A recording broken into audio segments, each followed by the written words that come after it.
상상력, 그 다음에 창의성, 그 다음에 과학연구, 기술공학연구 이것들을 각각에 대해서 그것이 실제로 사람들이 생각하는 것하고 달리 실제로 진행되는 상황들은 어떤 특징들이 있고 어떤 그 함의점이 시사점이 있는지 그걸 살펴보는 시간들을 가졌죠. 그래서 그 앞부분에서 특히 이제 사람들이 상상력에 대해서 직관적으로 가지는 생각하고 달리 상상력이 실제 과학기술 연구, 과학공학 연구에서 활용될 때는 그 수렴적 상상력, 뭐 발산적 상상력 그것까지 포함해서 굉장히 복잡한 방식으로 작동한다는 사실. 그래서 그런 이유 때문에 여러분들이 창의성 그러면 그냥 새롭고 좋은 생각을 자유롭게 하면 될 것 같은데 실제로 과학 연구나 기술공학 연구에서 정말로 창의적이었던 그리고 천재적이었던 그러니까 그 후대의 연구에 영향을 많이 끼쳤던 그런 연구들의 특징들을 살펴보면 실제로 굉장히 다양한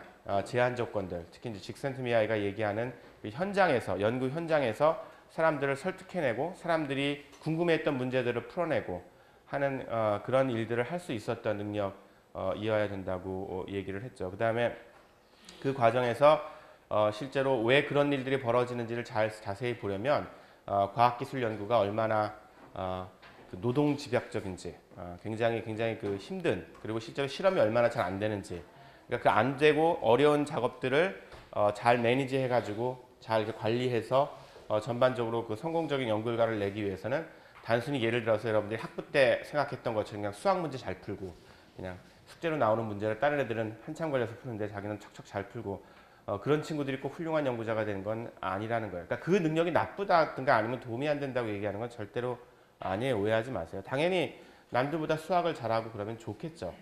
내 말은 그 실제 리서치라는 거는 여러분들이 학부 때 공부를 하는 것과 이 점을 이해하는 게 굉장히 중요한데 연구를 한다는 것과 공부를 한다는 것들은 액티비티 측면에서 실제로 여러분들이 데이투데이로 일을 해나가는 과정에서 굉장히 질적으로 다른 작업이라는 거예요. 그러니까 여러분들이 대학교 공부하고 고등학교 공부의 차이를 느끼겠지만 기본적으로 공부거든요. 대학교 때까지는.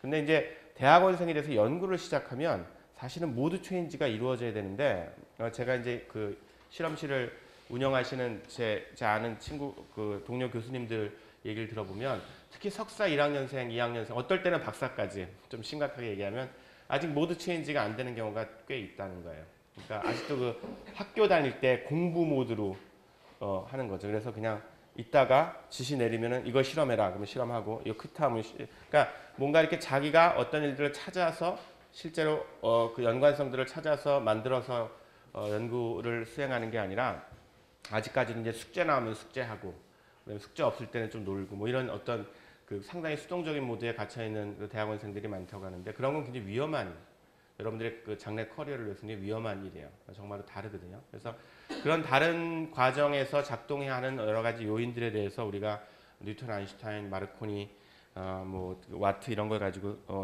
생각을 해봤는데 오늘은 그런 주제들을 다 정리를 해서 여기 써있듯이 상상력이나 창의성이나 과학기술 연구가 그래서 정확히 어떻게 됐다는 거냐는 것에 대해서 전반적으로 정리를 하고요.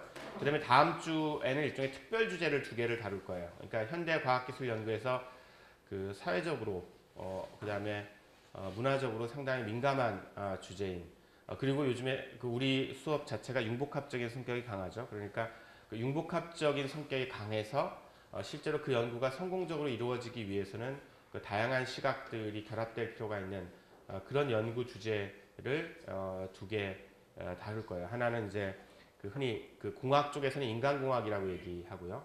그 다음에 저 사회과학 쪽에서는 그 행동과학이라고 얘기하는 behavioral science, human engineering. 그게 이제 일맥상통을 하는데 그런 어떤 그게 이제 다 인지과학이라든가 인지심리학적인 연결점을 갖는 분야인데 그 분야가 사실은 요즘에 굉장히 주목받고 있는 분야거든요. 그래서 그 분야에 대한 수업을 다음 주에 할 거고 그 다음 주에는 이제 그것만큼이나 여러분들이 굉장히 그 민감하게 생각할 수 있는 뭐 유전공학이라든가 아니면 뇌신경과학처럼 이런 어떤 생물과학, 생물공학과 생명과학공학과 관련된 어떤 주제들에서 그런 연구들이 생산적으로 이루어지기 위해서는 어떤 태도를 가질 필요가 있는가 이런 걸 다룬 다음에 그 다음에는 이제 우리나라 상황으로 마감을 할 거예요. 그래서 13주, 14주는 우리나라의 과학기술 연구의 역사, 그 그다음에 그런 과정에서 우리가 어떤 것들이 필요한가 그런 주제들로 13, 14주로 끝내고 15주에 시험을 볼 건데 내가 다시 한번 묻겠지만 일단 여러분들한테 내가 하나 제안하고 싶은 게 아직 여러분이 답변을 할 수가 없을 텐데요. 우리 15주차 수업 때 사실은 시험을 보면 깔끔하고 좋아요. 여러분들도 그때가 이제 시작 단계거든요. 그 전체 시험 기말 시험 기간이. 그런데 그 우리가 이제 요번 학기가 수요일부터 시작했죠. 그래가지고 하여튼 그 우리 이 수요일 날 15주차 제일 마지막 수요일 날이 보강일로 잡혀 있어요.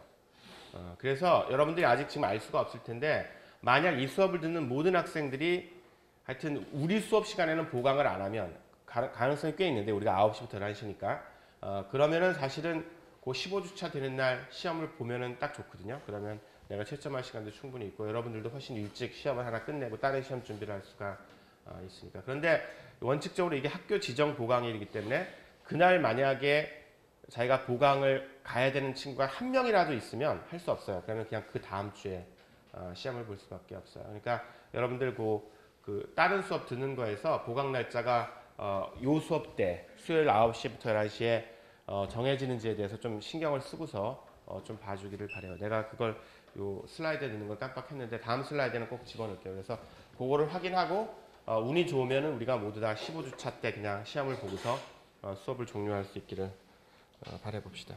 예.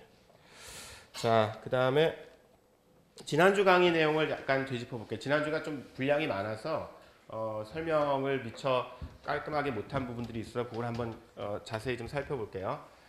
지난 시간에 강조를 했던 내용이 엔지니어 공동체라는 것은 그 단어 자체나 개념 자체는 굉장히 오래된 개념이지만 그렇지만 사실은 그게 하나의 직업 공동체로서 형성되게 된 과정은 되게 18세기 이후 그리고 본격적으로 정말로 형성된 것은 되게 19세기 정도로 보고 그리고 그 과정에서 그 아티전 그러니까 장인적 기술자와 그 공학자 엔지니어는 다른 사람이다 라는 어떤 강력한 그 어떤 자부심 내지는 정체성 부여 그런 과정들을 거쳤다고 했죠. 그래서 의식적 차별화라는 단어를 썼는데 저희 절대로 과장이 아니에요. 정말로 의식적으로 거리를 두고자 했어요. 그러면 대충 얘기해서 그럼 어떻게 거리를 두는 게 가능했냐면 저 사람들은 예를 들어서 제대로 교육받지 못한 사람들 특히 수학에 있어서 수학적 교육이 부족한 사람들이어서 그냥 경험에 의존해서 기술적 작업을 한다면 나는 엔지니어는 나는 뭐 그게 대학이 됐던 아니면 그 프랑스처럼 에콜 폴리테크닉 거의 군사학교에서 출발한 학교가 됐건 하여튼 정식으로 어떤 과정들을 거쳐서 굉장히 엘리트 교육을 받은 사람들이다라는 식으로 거리를 두기 시작했죠. 그리고 그 과정, 그 정확한 구체적인 과정은 영국, 프랑스, 독일, 미국이 다 다르다고 했죠. 근데 그 중에서 대표적인 보기가 될 수 있는 게 이제 영국하고 프랑스인데 독일은 프랑스하고 거의 비슷한 방식으로 다만 차이가 있다면 프랑스는 국가 엔지니어가 그러니까 국가에서 교육을 시켜서 국가에서 굉장히 최고위직에 고용하는 방식. 그러니까 여러분들이 요즘 말로 하면 대충 행정고시 를 학교화 시켰다고 생각하면 돼요. 그러니까 굉장히 똑똑한 애들을 어렸을 때 뽑아가지고 기술고시나 행정고시 같은 거 그래가지고 그 친구들을 교육시킨 다음에 되게 군대나 포병장교나 아니면은 국가의 어떤 그 과학기술과 관련된 분야들에 임용을 하는 방식 그런 방식으로 프랑스는 엔지니어 계급이 탄생을 했다면 1단계 18세기에 시작되죠. 그 다음에 주로 그 최상층 엔지니어들은 그렇게 국가 엔지니어들이 장악을 해요. 그건 지금도 그래요. 프랑스에서 제일 지위가 높고 영향력이 큰 사람들은 이제 국가 엔지니어들인데 독일은 국가 주도로 엔지니어를 그 양성한 것에 있어서는 프랑스하고 같은데 같은 이유가 뻔해요. 보고 베꼈거든요. 그러니까 그 당시에도 다 국가들끼리 경쟁을 하기 때문에 다른 나라가 어떻게 한다 그러면 굉장히 열심히 그걸 연구를 하고 제도를 연구하고 그다음에 그것들을 갖다가 도입하려고 노력을 했는데 독일은 상대적으로 그러니까 프랑스에 비해서 독일은 산업적으로 낙후돼 있었거든요. 18세기 때. 그래서 단순히 국가 엔지니어만 가지고는 부족하고 산업을 중흥시킬 수 있는 산업 엔지니어들을 만들 필요가 있다 하는 그런 목적 때문에 프랑스하고 거의 비슷하게 가는데 국가 주도형으로. 그런데 차이점은 프랑스에 비해서 독일은 산업 엔지니어들을 굉장히 적극적으로 양성하려는 노력을 해요. 그래서 예를 들어서 그 차이점이 보이는 게 프랑스에서는 에콜 폴리테크닉이라든가 에콜 드 미느처럼 국가에서 관리로 일할 사람들을 키우는 국가 교육기관이 대세였다면, 물론 나중에 19세기에는 민간 그 교육기관도 생기는데요. 공예학교라든가 이런 것들. 근데 그 독일은 그에 비해서 독일도 이제 그 폴리테크닉이라는 게 생기는데 프랑스를 본받아. 그게 나중에 이제 테크니컬 호슈레라고 그래가지고 고등기술학교라는 형태로 바뀌는데, 그런 테크니컬 호슈레 같은 그런 형태의 학교들은 주로 졸업생들을 산업체로 보냈다는 거죠. 그래서 산업체로 보내서 산업계에 굉장히 그 중요한 역할. 그래서 지멘스, 여러분 그 알죠? 그 유명한 독일 회사, 그게 이제 그 회사를 세운 엔지니어 이름을 딴 건데, 지멘스 같은 사람이 이런 식의 어떤 굉장히 국가 주도지만 산업기술자를 양성하기 위한 대학교에서 교육받은 사람들. 예. 그래서 이제 독일은 그런 방식의 특징들을 보이고, 그에 비해서 영국은 워낙 그 장인 전통의 그 어떤 그 대대로 내려오는 어떤 그런 기술자 전통이 워낙 강해서, 그리고 국가가 뭐 나서가지고 그 엔지니어를 키운다는 생각이 굉장히 저항이 강했어요. 특히 프랑스가 하니까. 영국하고 프랑스는 좀 앙숙이거든요. 그래서 그 프랑스가 하면은 프랑스하고 경쟁 관계, 유럽 내에서 경쟁 관계인 독일은 자연스럽게 우리도 저걸 해야겠다 장점을 따져. 근데 영국 같은 경우는 프랑스 애들이 해? 그럼 뭐 잘 못 그런 왜 우리는 그런 식으로 절대 안 할 거야? 뭐 이런 그런 생각도 좀 있고, 또 하나는 내가 지난 시간에 얘기한 것 같은데, 영국은 대학 제도가 굉장히 보수적이었어요. 그러니까 19세기 초까지도 영국에는 통틀어서 대학이 딱 2개밖에 없었어요. 믿어져요? 옥스퍼드하고 케임브리지밖에 없었어요. 그러니까 대학이라는 거는 뭐 인문학이라든가 몇 개 분야, 의학, 굉장히 그 중세 때부터 내려오는 굉장히 몇몇 특정한 분야 학문만 대학에 가서 공부를 하는 거지, 나머지는 그냥 그 예를 들어서 와트가 배웠던 것처럼 실제로 그 증기기관 사용하는 데 가가지고 그 도제식으로, 아니면 뭐 출판업 하는 데 가가지고 인쇄소에서 도제식으로 그렇게 배우는 거죠. 그 대학에서 배울 학문은 따로 정해져 있는 거예요, 몇 가지가. 근데 어떻게 감히 이제 과학이나 기술, 과학도 굉장히 나중에 들어와요. 자연 철학은 원래 있었지만 다른 과학들, 생물학 같은 것들이 대학에 들어온 게 굉장히 나중에 후기거든요. 근데 기술 같은 건 감히 들어올 수가 없죠, 대학 내에. 그러다 보니까 훨씬 더 이게 강했어요, 의식적 차별화. 그러니까 뭐냐면 워낙 그 영국 내부 사정이 엔지니어라는 사람들을 그 인문학이나 아니면 자연과학만큼 이렇게 동등한 어떤 사회적 위치들을 거부하는 그런 상황이었기 때문에, 더더욱 19세기 동안에 굉장히 열심히 엔지니어들이 우리는 인문적 교양도 있고, 우리는 예를 들어서 수학도 굉장히 잘하고, 우리는 그런 것들을 결합해서 세계를 변혁시키는 사람들이다. 그래서 자기 나름대로 공학에 대한 어떤 정의도 내리고, 그래서 단체도 만들고, 의회 압력도 가하고, 굉장히 하여튼 정치적으로 활발하게 움직여서 비교적 영국 대학보다는 좀 더 빨랐던 스코틀랜드 대학 이런데 이제 그 공학 교수 자리를 만들기 시작하면서 아주 천천히 엔지니어 집단이 형성되기 시작해요. 그래서 그 미국은 이제 그 영국과 프랑스를 적절하게 조합한 형태였다고 했죠. 그리고 그 미국의 이제 개척자 정신과 그다음에 그 어떤 국가 주도형으로 장교들을 육성할 필요가 있었던 어떤 목적들이 결합됐다고 얘기했어요. 그러니까 이렇게 지금은 우리가 너무나 공대가 제일 우리 학교가 예를 들어서 공대가 제일 크죠. 그 다음에 공학자들이 굉장히 널리 퍼져 있고 취직도 잘 되고, 이런 어떤 그 상황들이 워낙 당연하니까 이게 마치 뭐 몇백 년 전부터 항상 그래왔을 것 같은데, 왜냐하면 공학은 유용하니까. 근데 사실은 이렇게 지극히 의식적인 노력의 결과였다는 사실들을 인식할 필요가 있는데, 그러면 여러분이 그 다음에 물어봐야 될 질문은 이런 거죠. 노력한다고 다 되는 건 아니잖아요. 그럼 분명히 그런 노력이 결실을 맺게 하는 어떤 이유들이 있었을 텐데, 도대체 어떤 사회적 조건, 어떤 정치적 조건, 어떤 문화적 조건 하에서 엔지니어라는 직업이 이렇게 전문 직업으로서 엄청나게 크게 확대가 됐는지, 그리고 그 과정에서 내가 엔지니어라는 것은 무엇이다라는 일종의 정체성을 어떤 방식으로 조금씩 바꿔 나갔는지. 그러면 이제 그 다음 던질 질문, 여기 특히 4학년생들이 많을 텐데, 한국에서 엔지니어로 살아간다는 것은 무엇일지. 예를 들어서 우리는 영국도 아니고 프랑스도 아니고 독일도 아니고 미국도 아닌데, 도대체 한국에서 엔지니어로 살아간다는 것은 어떤 것일지, 이런 것들에 대해서 여러분들이 한번 질문을 던져볼 수 있겠죠. 자, 그다음에 과학하고 기술이 단순히 기술이 과학이 응용된 것이 아니라 실제로 서로 다른 두 종류의 지식이 만난다는 얘기를 여러 사례들을 가지고서 얘기를 했고요. 그다음에 와트의 혁신은 이게 이제 사실은 어떻게 보면 아인슈타인하고도 비슷한 유사점인데 서로 모순된 상황을 해결하려는 노력으로부터 나왔죠.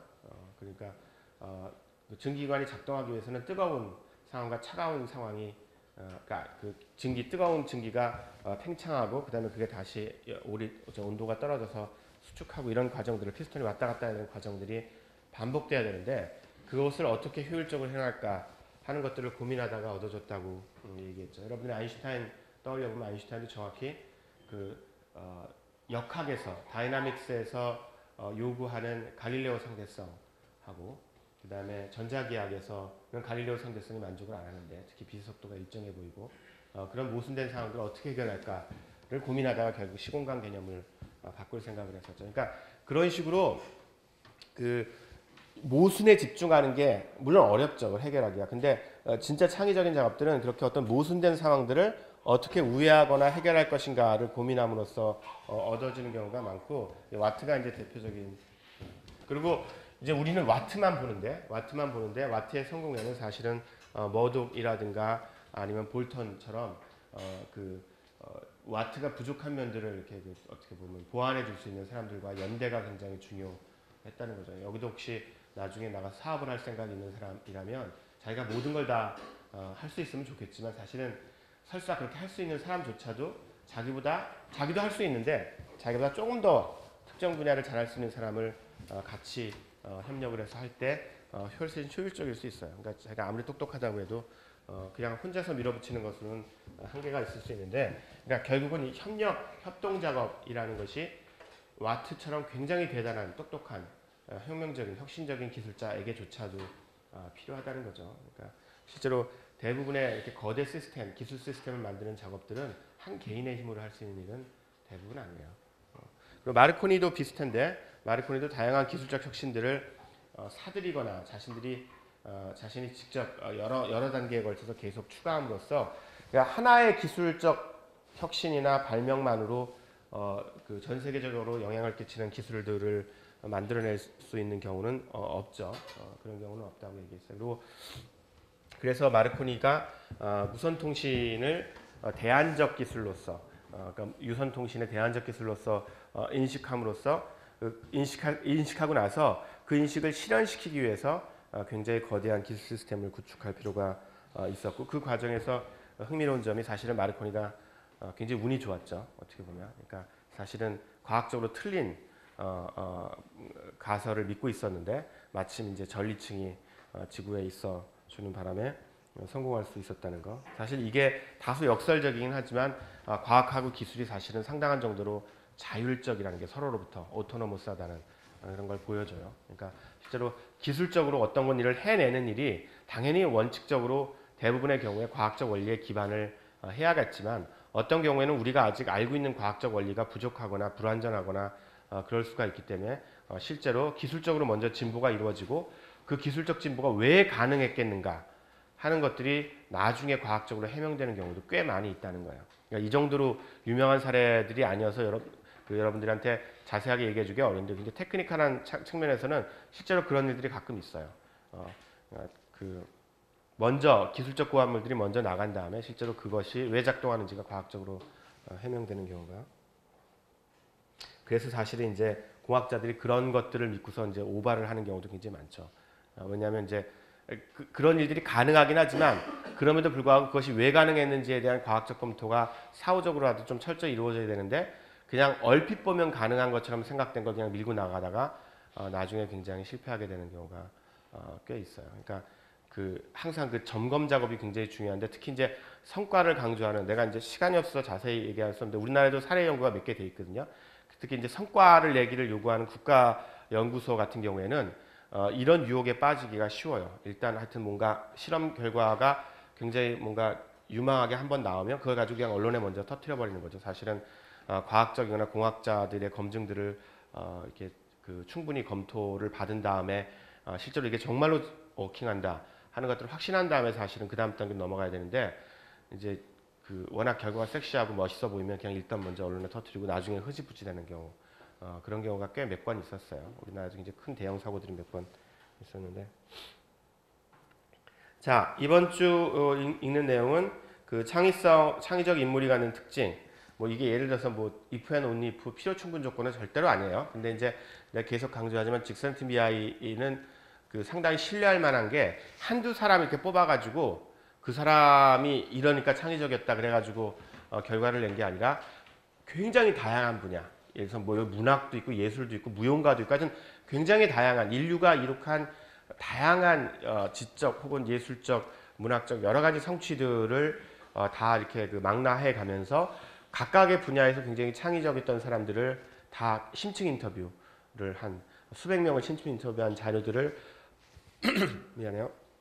그것들을 모아서 결론을 낸 거기 때문에 적어도 뭐 이런 특징 안 가지면 뭐 창의적일 수 없다든가 이런 건 절대로 아니고 거꾸로 창의적이기 위해서 반드시 이런 특징 이런 것도 아니지만 창의성의 전형적 특징들은 아마 이런 게 있겠구나. 그러니까 이런 것들이 아마도 창의적인 인물들이 창의적인 작업을 할 때 도움이 될 수 있겠구나 하는 일종의 가이드적인 측면들 이렇게 뭔가 제시나 그런 것들에는 충분한 역할을 할 수 있으리라고 봐요. 이 얘기를 오늘 수업 시간에 그 다음에 이제 올버섹스의 쌍둥이 형제는 굉장히 재밌는 얘기예요. 그러니까 이건 뭐 이렇게 학술적으로 엄청나다기보다는 여러분들이 되게 머리 좋은 것하고 창의적인 것하고 엄청난 상호관계가 있다고 생각을 하는데 실제로 그 머리 좋다는 게 생각보다 굉장히 복잡한 개념이라는 사실을 잘 보여줘요. 그러니까 분명히 어떤 한 가지 개념으로 보면 엄청나게 머리가 좋은 사람인데 예를 들어서 이 쌍둥이 형제 얘기는 이런 거예요. 내가 뒤에서는 얘기를 안 할까 여기서 그냥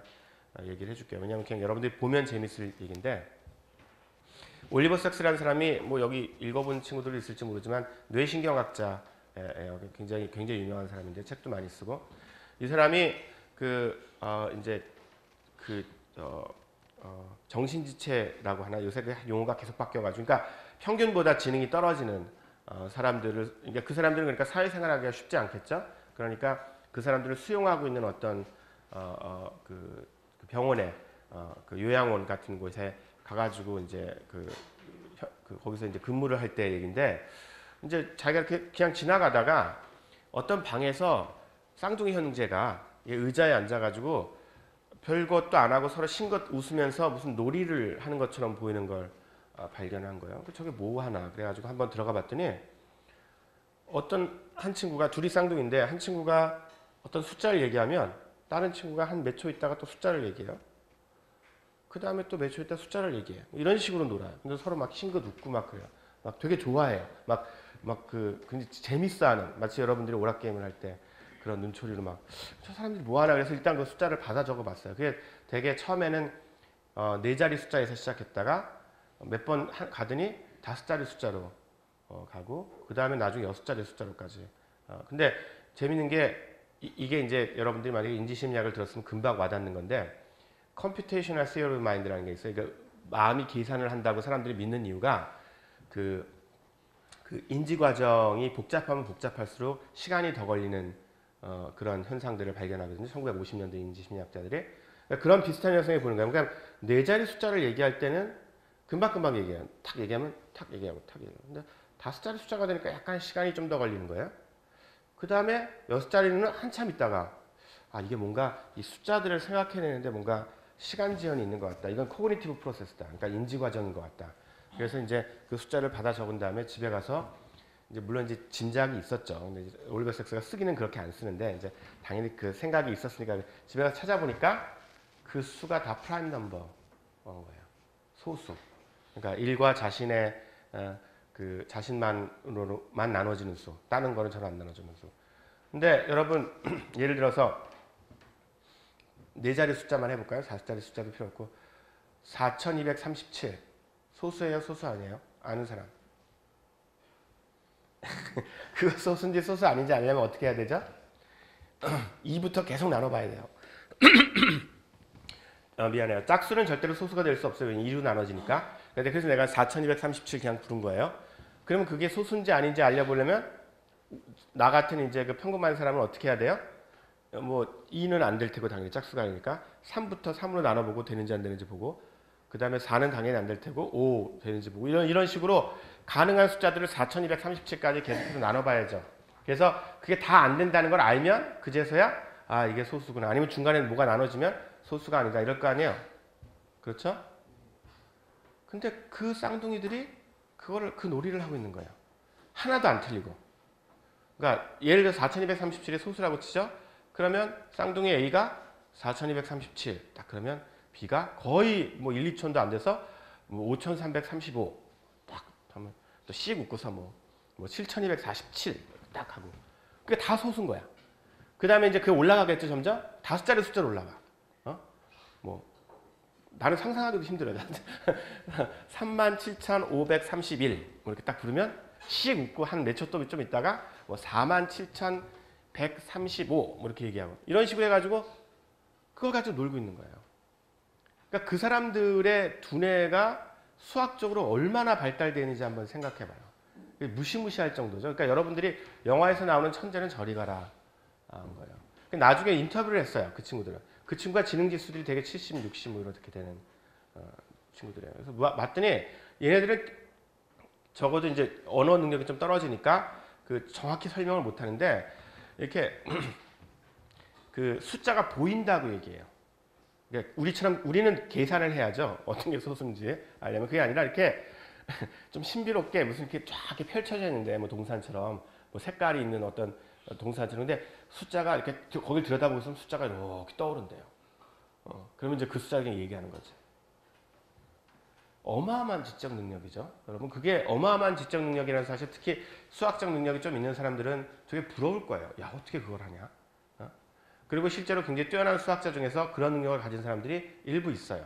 이 쌍둥이 형제처럼 굉장히 잘하는 사람은 기록된 바는 없지만 있어요. 그런 거 비슷한 거 하는 사람들이. 내 말의 요점은 그러니까 그 쌍둥이 형제는 통상적인 지능지수 검사가 측정하는 능력은 분명히 떨어져요. 그러니까 지능지수가 70, 80 이렇게 되죠. 그러니까 머리가 좋다고 얘기할 수는 없어요. 통상적인 방식으로 얘기할 때. 분명히 언어 능력도 떨어지고 다른 어떤 사회생활을 할 수 있는 능력들이 떨어지는 건 사실인데 그러면 그 친구들을 머리가 나쁘다라고 얘기해야 되냐? 애매한 얘기죠. IQ가 떨어진다. 그건 맞아요. 그건 뭐 분명하니까. 그 시험을 보면 60, 70 정도밖에 안 나오니까 근데 머리가 나쁘다라고 해야 되나? 소수를 갖다가 술술 얘기하는 사람을 머리가 나쁘다고 얘기를 해야 되나? 예를 들어서. 그러니까 결국은 하고 싶은 말은 뭐냐면 IQ 검사라든가 어떤 지능 검사라는 것들의 실제성을 부인하는 게 아니에요. 여러분들 그 검사를 잘하는 친구, 예를 들어서 그 검사에서 언어 능력이 뛰어나게 나온 친구는 실제로 개념들도 굉장히 정확하게 구별할 줄 알고 단어들도 잘 쓰고 말도 잘해요. 많은 경우에. 그리고 거기서 수학 능력이 뛰어나게 나온 친구들은 실제로 수학 문제를 잘 풀어요. 그러니까 그 IQ 검사가 그 허당이라든가 아니면 그게 뭐 이렇게 그냥 허구를 갖다 측정한다. 이런 그 일부 그렇게 과격한 주장하는 분들이 있는데 나는 그렇게 생각하지 않아요. 내가 얘기하고 싶은 건 뭐냐면 통상적인 IQ 검사하고는 또 다른 어떤 검사를 갖다 대도 그 검사는 인간이 가지고 있는 지적 능력의 특정 부분을 측정하는 거예요. 그냥 여러분들 줄 세워가지고 너 IQ 157이야? 나는 129야. 네가 훨씬 머리가 좋네? 이렇게 얘기할 수 있는 게 아니라는 거예요. 이렇게 얘기할 수 있는 게 아니라 그 IQ 검사가 측정하는 능력에 있어서는 네가 확실히 나보다 낫다. 이건 맞아요. 그리고 많은 경우에 IQ 검사에서 측정하는 능력이 여러분들이 연구 활동을 하거나 사회 활동을 할 때 유용한 건 사실이에요. 안 그랬으면 그게 왜 이렇게 유행세를 탔겠어요. 물론 근데 내가 예전에도 한번 얘기했지만 그게 유용성 때문만이 아니라 우리가 앞에서 얘기를 했죠. 그 가든 얘기를 하면서 실제로 그게 측정이 쉽기 때문이에요. 우리가 측정이 쉬운 어떤 지능 검사나 능력 검사에 초점을 맞추고 측정이 어렵거나 객관화하기 어려운 예를 들어서 똑같은 사람한테 지금 시험을 보게 하고 1시간 있다 시험을 보게 했는데 점수가 다르게 나오면 그 검사를 신뢰하기 어렵죠. 근데 측정하기 어려운 능력일수록 예를 들어서 대인관계 능력이라든가 아니면 뭐 그 리더십 이런 거 있잖아요. 그러니까 검사들이 특징이 들쭉날쭉해요. 그러니까 그만큼 우리가 그 검사지를 잘 못 만든다는 거죠. 그런 능력은 분명히 필요한 능력이거든요. 사람들을 이렇게 팀원으로 엮어가지고 어떤 일을 해내는 능력이라든가 아니면 다른 사람 말들을 잘 경청해서 핵심을 파악하는 능력 이거 다 굉장히 필요한 능력이에요. 그 수학 문제 잘 푸는 능력만큼이나. 근데 그런 능력들은 별로 대우를 못 받아요. 왜? 그런 능력들을 객관적으로 측정할 수 있는 방법을 우리가 모르기 때문이에요. 그러니까 마치 그 얘기했죠. 직선트미아이가 측정 못하는 능력은 마치 중요하지 않은 능력인 것처럼 생각한다. 이건 정말 황당한 얘기죠. 실제로 그 능력이 중요하다는 거는 조금만 생각해보면 아는데 단순히 측정이 안 된다는 이유 때문에 마치 중요하지 않은 것처럼 여겨지고 그냥 그 IQ 좋은 거 가지고 모든 게 다 끝장나는 것처럼 생각을 한단 말이죠. 그러니까 이거는 그 우리 수업 시간에서 그러니까 이게 무슨 이데올로기적으로 IQ 뭐 머리 좋은 사람들을 우대하는 게 나쁜 이런 얘기가 아니라 도대체 머리 좋다는 것 자체를 오해하고 있는 거예요. 사실은 머리 좋은 방식이 수없이 다양할 수 있는데 우리는 그 중에서 특히 측정이 쉬운 부분들에 집중하는 경향들이 있다는 거죠. 그걸 잘 보여주는 굉장히 재밌는 사례예요. 나 이거 처음에 읽었을 때 굉장히 놀랐어요. 5자리 숫자를 턱턱 얘기하는데 그게 다 소수가 되는 그런 상황.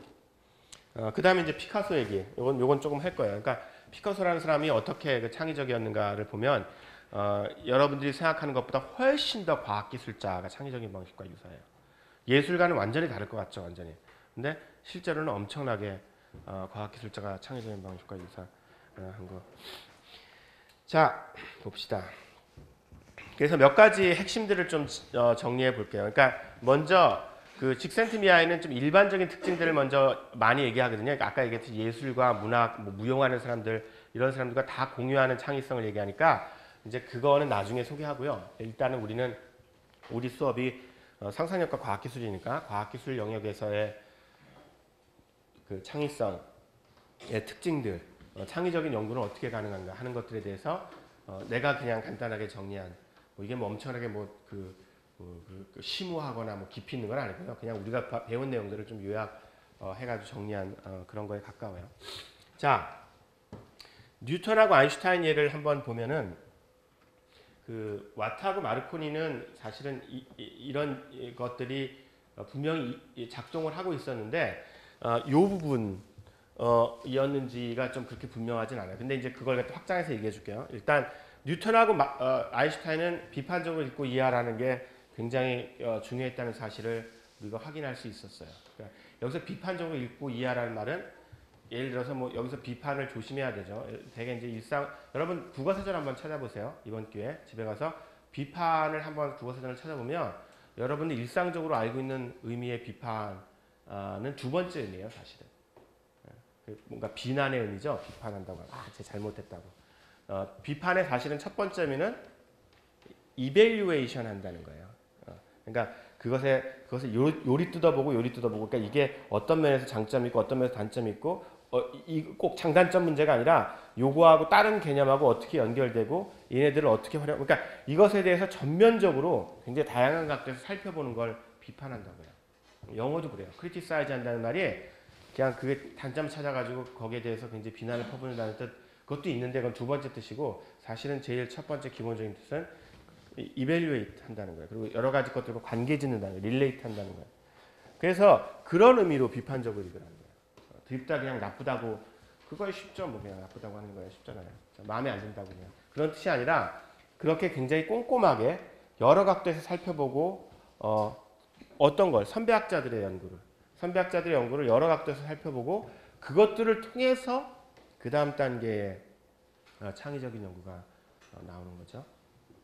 그 뉴턴 같은 경우에는 그 선배학자를 꼼꼼하게 살펴본 대표적인 사람이 누구예요? 데카르트였어요.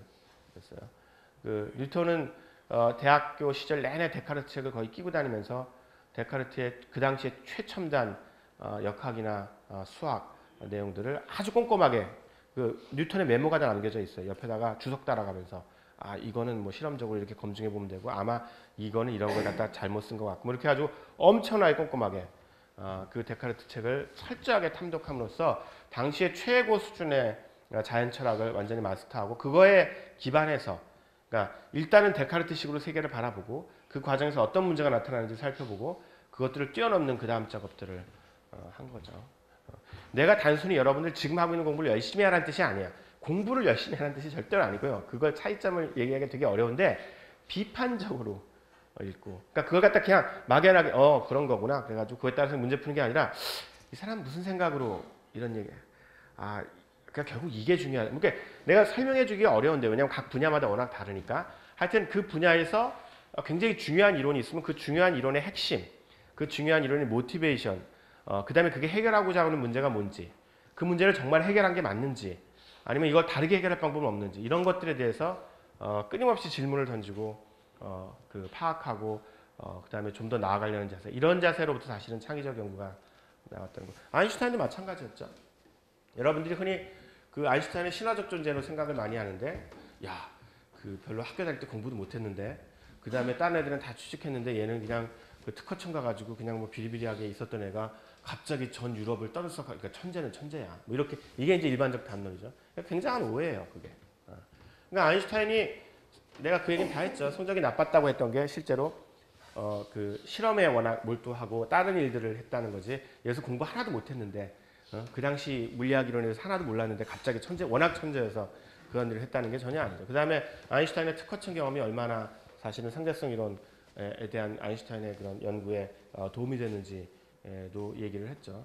그러니까 결국 아인슈타인이 잘했던 건 뭐냐면 시간을 굉장히 효율적으로 쓸 줄 알았어요. 그러니까 자기 연구에 필요한 실험 연구, 이론 연구 이런 것들을 다 이렇게 그 같이 모아서 특히나 자기가 이제 문제 핵심들을 파악할 수 있죠. 다른 학자들은 오렌츠라든가 뿌앙까레나 이런 사람들은 뿌앙까레도 뭐 비교적 문제 핵심에 도달했지만 어떻게든지 기존 물리학 체계를 그대로 둔 채 거기서 임시방편적으로 문제를 해결하려고 했다면 아인슈타인은 어쨌든 그 문제의 핵심이 어디에 있다고 봤냐면 시공간의 구조에 있다고 보고 그 시공간의 구조를 다시 바꿔서 재설계함으로써 실제로 문제를 해결하는 게 좀 더 근본적이라고 볼 수 있었는데 그 생각을 그냥 어느 날 갑자기 해낸 게 아니라 실제로 아인슈타인의 역시 아인슈타인 노트를 잘하는 사람인데 굉장히 오랜 기간 동안 이 생각, 저 생각하고 그리고 당연히 그 중에서 많은 생각들은 다 나중에 틀린 생각이죠. 그러니까 굉장히 여러 번의 시행착오와 오류와 여러 가지 생각들을 하다가 결국 그 과정에서 도달한 생각이라는 거죠. 그러니까 그런 요소들을 갖다가 그 여러 가지 요인 그 과정들에서 비판적으로 읽고 그 비판적으로 읽은 결과에 입각해서 새로운 이론들을 제안할 수 있는 능력이 굉장히 핵심적이라는 거예요. 이건 여러분들이 봤던 그 사진보다 약간 나중에 아인슈타인과 마야의 사진이에요. 자, 그 다음에 두 번째는 집요하게 문제에 도전하라고 했는데 너무 뻔해 보여서 미안한데요. 내가 아인슈타인의 카드 쌓기 얘기했죠. 그게 이제 상징성을 보여줘요. 뭐냐면 뉴턴이나 아인슈타인은 사실은 아마 내가 잘은 모르죠. 여기에 어떤 굉장한 천재가 앉아있을지 모르니까 함부로 얘기할 수는 없지만 일반적으로 대부분의 사람들보다는 정말로 천재적인 능력을 가진 사람들이에요. 그 사람들의 수학적 능력이나 아니면 물리학적으로 이렇게 세상을 꿰뚫어보는 능력이나 통찰력이나 이런 게. 그러니까 정말로 대단한 사람이라고요. 지적 능력에 있어서. 그런데 내가 말하고 싶은 게 이건데요. 그런데 그런 사람들도 진짜 어렵고 중요한 문제를 해결하려면 이렇게는 안 돼요. 그런 사람들은 그렇게 될 것 같죠. 평범한 사람들은 굉장히 힘들게 해야 되지만 너무나 똑똑한 사람들은 그냥 여러분들이 그런 생각을 왜 하는지 아는데 내가 계속 얘기하지만 교육과정이어서 그래요. 교육과정에서 주변에서 굉장히 똑똑한 친구들이 있으면 나는 막 그 문제 푸는데 엄청 오래 걸리는데 말이야. 이 친구는 그냥 척척 풀어내는 친구가 한둘 있잖아요. 분명히. 그건 교육대나 돼요. 교육대나. 왜? 교육대의 특징은 이미 답이 있는 거 아니에요. 어떻게 푸는지 이미 다 정해져 있고 그렇게 어떤 세팅이 되어 있는 맥락에서는 그 사람의 능력 차이가 어마어마해 보여. 그래서 그 지적으로 굉장히 뛰어난 애는 절대로 못 쫓아갈 것 같이 여러분들이 보여요. 연구는 달라요. 여러분 해보면. 연구는 아인슈타인이나 뉴턴 같이 그렇게 진짜 대단한 능력을 가진 사람인데 소용없어요. 그 사람들도 여전히 어마어마한 시간을 들여서 그리고 그 과정에서 대부분은 틀려요. 그러니까 올바른 결론을 그냥 바로 가는 게 아니라 엄청나게 많이 틀린 다음에 가요. 안 그런 사람을 본 적이 없어요. 적어도 내가 공부한 바로는. 뛰어나고 위대하고 천재적이라는 과학자, 기술자 중에서 그냥 딱 자리에 앉아가지고 쭉 해가지고 그냥 결론 낸 사람이 없어요. 그 신화적인 인물인 하이젠베르크 이런 사람도 6개월 동안 막 끙끙대요. 굉장히 굉장히 빨리 한 거예요. 그게 자기가 어떤 아이디어를 떠올린 다음에. 아인슈타인 같은 경우에 뉴턴부터 얘기할까요? 뉴턴도 마찬가지로 뉴턴의 광학 연구가 1967년에 케플러의 광학을 읽고 역시 여기도 어떻게 읽었겠어요? 비판적으로 읽었죠. 그러니까 결국은 케플러의 광학이 그 당시로는 또 최첨단의 연구 서적이었는데 그거를 굉장히 꼼꼼하게 비판적으로 읽고서 여기에 장점이 뭐고 단점이 뭐고 이 사람은 결국 빛의 본성을 이렇게 보는 것 같은데 이 설득력 있는 이유는 뭐고 경험 이런 것들을 다 주석 따라가면서 열심히 공부한 다음에 그때부터 연구를 시작해서 언제 자신의 광학책을 내요? 1704년에 내요. 얼마쯤 걸렸죠? 거의 40년 걸렸어요. 그러니까 케플러의 광학책을 읽기 시작하면서부터 자신의 자신만의 케플러 광학보다 훨씬 더 진일보한 광학책을 내는 데까지 거의 40년이 걸렸어요. 그동안 정말로 꾸준하게 여기에 대해서 고민을 했거든요. 엄청나게 연구하고. 물론 딴 일도 많이 했지만 이것만 연구한 건 아니지만 어쨌든 뉴턴 정도 되는 그런 지적 스케일의 사람조차도 사실은 어떤 체계를 굉장히 바꾸는 혁신적 연구를 하기 위해서는 엄청난 시간과 노력이 필요하다는 거고, 그리고 수많은 실험도 하고요. 그 과정에서 뉴턴이 실험 굉장히 많이 했어요. 광학 실험을. 그 다음에 이론적 사유를 굉장히 굴곡 있게 틀린 생각도 많이 하고 그게 다 남아 있어요. 아인슈타인도 마찬가지예요. 일반 상대성 이론 때 특히 그랬는데 특수 상대성 이론을 발표하고 나서 당연히 엄청나게 유명해졌죠. 아인슈타인. 그래서 뭐 바로 뭐 교수 자리가 여기저기 맨 처음에 이제 쭈리 갔다가 프라하 갔다가 나중에 제일 그 당시 최고의 명예로운 자리라고 했으면 유럽에서 베를린 대학교 교수가 되고 엄청난 명성이 찾아왔어요. 그래서 이제 근데 이제 특수상대성 이론을 제안하고 나서 얼마 안 돼서 아인슈타인이 아직 그렇게 엄청 유명해지기 전에 이미 일반 상대성 이론의 핵심적인 생각들을 해냈어요. 아인슈타인이 그거에 대해서 이렇게 회고록에 이렇게 얘기를 하는데 자기가 운 좋은 착상이라고 얘기하는 굉장히 문득 그런 생각이 떠올랐대요. 여러분들이 왜 이렇게 다큐멘터리 가서 많이 보는 거예요. 결국 만약에 엘리베이터가 줄이 끊어진 데를 타고 있으면 예를 들어서 그러면 자유낙하한다고 생각될 텐데 그러면 거기서는 중력을 못 느낄 거 아니냐. 그러면 이 중력 가속도라는 거를 갖다가 사실은 일반적으로 역학에서 얘기하는 가속도랑 같이 연결해서 우리가 시공간 좌표계를 적정하게 이렇게 변형시켰을 때 그것들을 사라지게 할 수 있지 않을까. 뭐 이런 비슷한 생각을 한 거예요. 사실은 완전히 사라지게 하는 건 불가능한데 이게 파이나이트한 볼륨을 가지면. 어쨌든 그런 생각을 했는데 그러면 여러분들은 되게 과학책이나 다큐멘터리 보면 그 생각에서 마치 그냥 일반 상대성 이론이 줄줄줄 나올 것 같이 쓰여져 있는데요. 그 생각을 내 기억이 맞다면 1907년 정도 했는데 실제로 완성된 형태의 일반 상대성이 나올 거는 그보다 10년도 더 전이라서 그동안 계속해서 연구를 해요. 왜냐하면 실제로 그런 운 좋은 생각, 굉장히 멋있는 생각에서 만족스러운 수학적 형태, 그리고 물리학적으로 말이 되는 그런 어떤 이론들을 얻어내는 과정은 엄청나게 힘들거든요. 그냥 좋은 생각 하나 했다고 해서 딱 되는 게 아니에요. 그래서 이것도 또 재밌는 현상인데 아인슈타인이 지금은 사람들이 잘 모르지만 엄청 많이 틀렸어요. 그것도 공개적으로 많이 틀렸어요.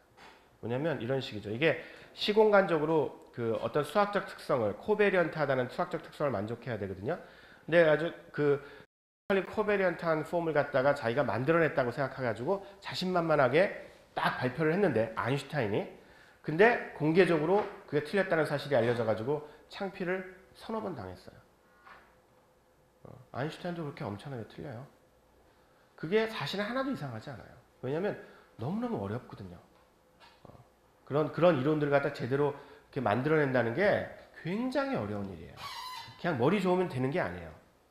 그래서 결국은 근데 아인슈타인이 그런데 그 과정에서 대단한 게 뭐냐면 여러분이 한번 생각해봐요. 여러분이 아인슈타인 입장에서 생각해봐요. 내가 이미 특수상대성 이론으로 엄청나게 천재 과학자로 떴어. 스타 과학자로. 그랬다가 그 특수상대성 이론을 갖다가 일반화한 일반 상대성 이론을 제안했다가 창피를 당했어. 틀렸다고. 그것도 한 번도 아니고 서너 번씩. 그러면 어떤 느낌이 들까요? 내가 괜히 이거 계속하다가 딴 거 해야겠다. 그렇죠? 괜히 계속해서 체면을 굽일 필요가 뭐 있어요. 다른 연구에도 얼마든지 유명해질 수 있는데. 그렇게 아주 적당히 접을 것 같은데 절대로 그러질 않아요. 옛날에 17층 탑을 쌓던 카드로 17층 탑을 쌓던 사람이잖아요. 그러니까 그거를 아주 지독하게 파고들어서요. 그 과정을 내가 아인슈타인 전기 좀 제대로 써진 그 과정, 그러니까 베를린에서 그걸 연구하던 전기를 읽은 기억이 나는데 3개월 동안 맨 마지막 단계에서 3개월 동안 거의 방을 나오질 않은 거예요. 그러니까 그 당시 두 번째 부인이었던 에바가 식사를 갖다 주면 식사를 안 먹고서 그대로 놔둔 경우도 되게 많았고, 그리고 절대로 거기 방해하지 말라고 하고 3개월 동안 거의 두문불출하고, 그래서 나중에 어떻게 되냐면 그 이론을 결국 초고를 완성한 다음에 병원에 실려갔어요. 왜냐하면 그렇잖아요. 여러분 3개월 동안 밥도 잘 안 먹고 그렇게 일을 하다 보면 누구든지 다 아플 수밖에 없죠. 그러니까 이 사람도 일종의 약이 오른 거죠. 몇 번 실패를 하니까 이제 안 되겠다 싶어가지고 자기의 모든 에너지를 이때예요. 그러니까 중년기 한 40대 초반에 아인슈타인이 이제 일반성, 그러니까 이제는 안 되겠다 싶어가지고 어마어마한 에너지를 투여해가지고 굉장히 집중적으로 노력을 하고 그냥 나가 떨어진 거죠. 그래서 그렇게 해서 겨우겨우 해냈어요. 그러니까 그런 일반 상대성 이론이 굉장히 그 아름다운 이론으로 정평이 나 있고 실제로 그 수학적 구조가 굉장히 정말 아름다운데 그런 이론들을 만들기 위해서는 천재라고 해서 이렇게 그냥 그러니까 결국은 연구는 어렵다고요. 굉장히 어려운데 그 과정에서 정말 뭔가를 해내는 능력은 결국은 이거예요. 끈기 있게 집중해서 얼만큼 그것들을 끌고 갈 수 있는가.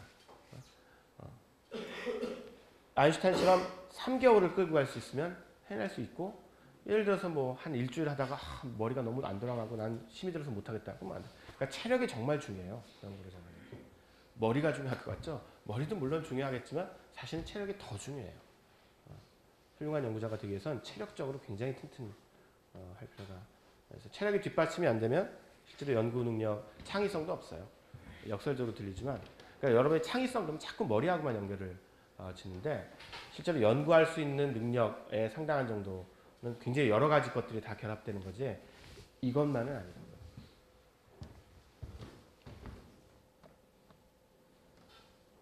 그리고 이제 당연히 아인슈타인이 이렇게 안달을 냈던 이유가 경쟁 때문이죠. 그러니까 당시에 아인슈타인하고 비슷한 시기에 헤르만 바일이라든가 아니면 힐버트처럼 당대 최고의 수학자들이 경쟁을 하고 있었거든요. 비슷비슷한 연구 결과들이 막 나와요. 그러니까 초조한 거죠, 아인슈타인. 이러다가 생각은 내가 먼저 했는데 말이야. 이러다가 뺏기는 거 아니냐. 그러니까 그렇게 어마어마한 압박감 하에서 여러분들 왜 그것도 되게 중요한 요소인데 사실 경쟁 상황에서 초조하면은 일이 잘 안 되죠.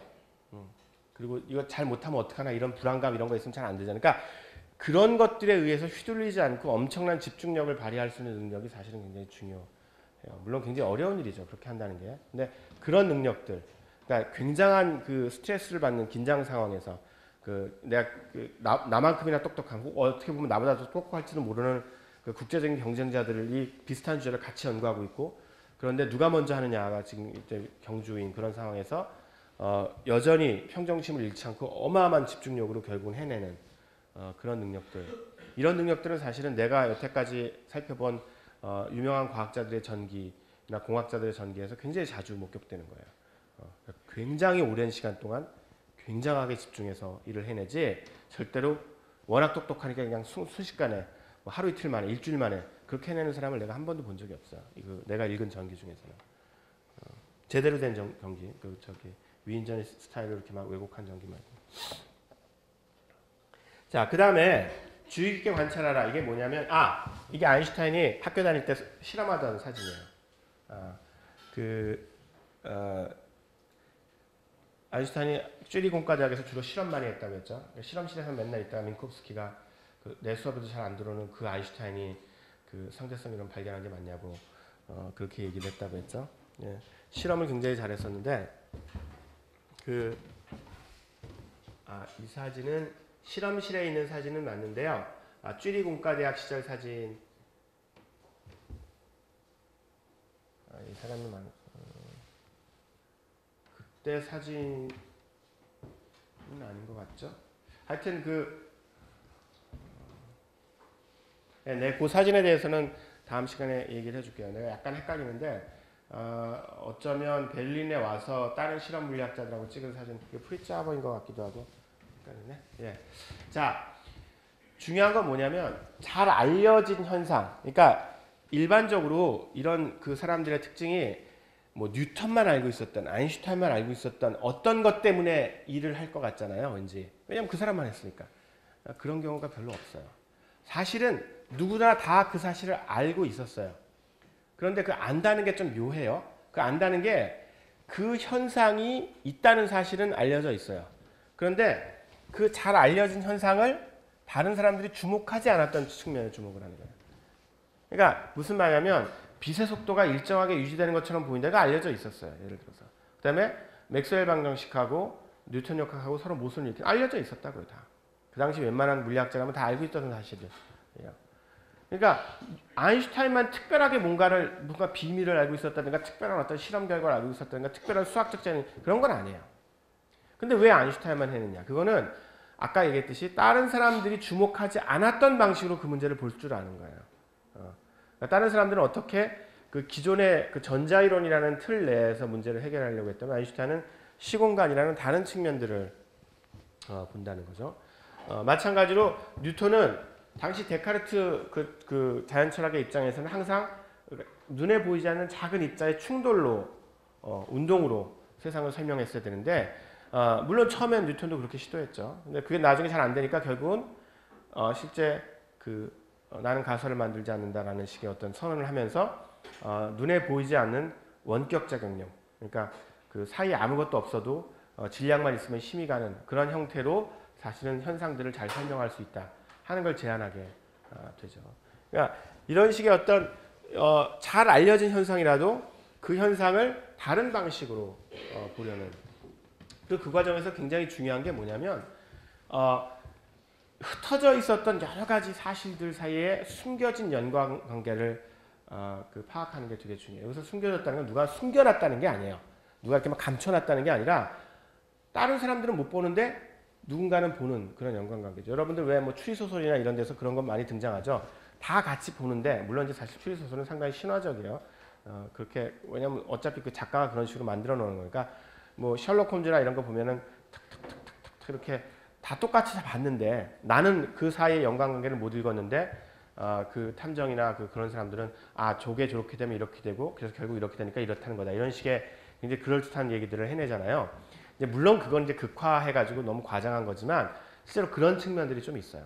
과학의 창의적 연구에서 무슨 말이냐면 실제로 현상들 자체는 알려져 있지만 그 현상들을 서로 연결시키는 어떤 연관관계는 눈에 잘 안 보이거나 사람들이 모르고 있는데 이런 창의적 인물들은 그 현상들을 잘 들여다보고 그것들 사이 연관관계를 파악해내는 거죠. 이런 식으로 연결 지으면 되겠구나. 그러니까 창의성의 상당히 많은 부분은 역설적으로 세상에 절대로 없었던 완벽하게 새로운 걸 만들어내는 경우보다는 그걸 평가적으로 하는 거 아니에요? 그거 중요하죠 당연히. 보다는 실제로 이미 알려져 있는 현상들 사이에 사람들은 못 보고 있었던 연관관계를 파악해내는 능력. 일종의 통찰력이라고 하는 거 있죠. 통찰력이라고 하는 능력. 그런 능력이 과학, 기술, 공학 연구에서 굉장히 결정적인 경우가 많아요. 그러니까 주의 깊게 봐야 돼요, 진짜. 정말로. 그냥 보지 말고요. 나 그거 알아. 무슨 말인지 알아. 사람들이 그거 연구한 거 다 알아. 이렇게 그냥 가볍게 넘기지 말고 내가 진짜 아나? 사람들이 되게 그거를 A라고 파악하고 있는데 그 현상을 A라고 파악하는 게 맞는가? 이렇게 한번 다시 물어보고 거기에 대해서 다시 생각해보고 그 다음에 사람들이 흔히 이 현상과 이 현상은 서로 전혀 관계가 없다고 생각하는데 정말 관계가 없나? 이 둘을 사실은 이렇게 엮어볼 수 있지 않을까? 이런 게 주의 깊게 관찰하는 거고 이게 사실은 창의적 연구의 핵심이에요. 과학기술 연구에서는. 그러니까 무조건 그냥 새로운 생각에 집착하기보다는 계속 강조하지만 새로운 생각이 나쁘다는 게 아니에요. 그거에만 집착하다 보면 사실은 이런 측면들이 연구에서 얼마나 중요한지를 놓치게 된다는 거죠. 자, 그 다음에 다양한 자원을 종합하라. 이게 사실 내가 제일 좋아하는 부분이고 내가 13주, 14주 수업에서 할 내용과도 연결이 되는데요. 이게 잘 보이질 않아요. 특히 과학, 흔히 이제 왜 이공계생들이 아까 이제 김홍기 선생이 얘기한 것처럼 우리가 그래도 대학생인데 맞춤법 정도는 좀 이렇게 좀 지켜서 쓰고 문단 나누기는 좀 그래도 좀 맞춰서 하고 뭐 이런 얘기를 하면 이제 내 대학원생 중에서 이제 공대를 나온 친구가 있는데 이제 그런 얘기를 내가 이렇게 좀 구박 반 농담으로 하면 뭐라 그러는지 알아요?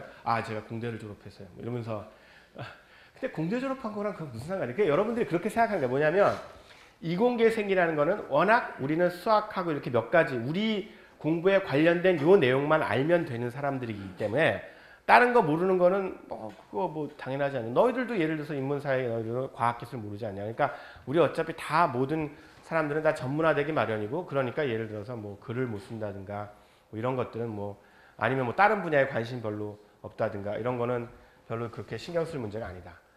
그리고 뭐 내가 뭐 과학기술 연구를 하는데 뭐 사실 뭐 다른 분야에 그렇게 신경 쓸 필요가 뭐 어차피 도움도 하나도 안 된다. 뭐 이런 식 생각들이 굉장히 널리 퍼져 있는데요. 내가 예를 들어서 여러분이 공대생이 혹은 공대 연구자가 소설을 한 편 더 읽으면 그게 바로 SCI급 논문이 한 편 나온다. 그런 거짓말을 하려는 게 아니고 말도 안 되죠. 그런 일이 있을 리가 있어요. 그런 일은 절대로 없어요.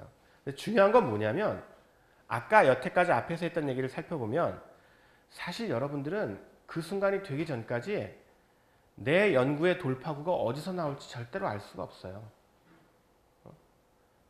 그러니까 실제로 그 주의 깊게 관찰을 함으로써 그 전까지는 사실은 여기서 설마 어떤 해결책이 나올까 싶었던 데서 나오는 경우도 무지하게 많다고요. 그리고 아인슈타인에 의해서도 그렇지만 실제로 그 해결책이 아인슈타인은 그냥 돈을 벌기 위해서 일을 했던 특허청에서 상당한 아이디어가 나올 수도 있는 거예요. 그러니까 내가 구태 여러분들어 예를 들어서 이공계 학생들더러 만물 박사가 되라고 얘기하는 거 아니에요. 모든 분야에다 관심을 갖고 모든 분야를 잘하고 말도 안 되죠. 당연히 현대 과학기술 연구는 당연히 집중화가 필요하고 전문화가 필요해요. 내가 얘기하는 건 뭐냐면 여러분들이 어떤 기회가 주어졌을 때 예를 들어서 여러분이 회사에 들어갔는데 그 회사는 마침 그 비즈니스 하는 사람들하고 굉장히 만날 기회가 많은 회사예요. 그럼 그 기회를 이용하라고요. 자기한테 주어진 기회를 나는 공대생이니까 뭐 이렇게 제끼지 말고 아인슈타인의 특허청 경험을 이용했듯이 자기가 어떤 장소에 있든지 그 장소에서 입수 가능한 그리고 자기가 마침 어떤 팀에 들어갔는데 그 팀에는 뭐 광고 제작자라든가 아니면 그 매스 커뮤니케이션 전문가가 있었다. 그 팀워크를 이루어서 그럼 그 기회에 그런 사람들하고 어떻게 얘기를 나눌 수 있고 어떤 방식으로 협업을 할 수 있는지 그때 그 주어진 기회를 잘 활용해서 그걸 자원으로 활용해 가지고 여러분의 능력을 키울 생각을 해야 된다는 거죠. 그러니까 그런 일들을 되게 잘했어요. 뉴턴도 그렇고 아인슈타인도 그렇고 그리고 실제로 뛰어난 과학자는 아주 예외를 몇 개 예외는 되게 어디서 나오냐면 지극히 수학적인 연구를 하는 사람들은 그렇게 큰 도움이 안 돼요.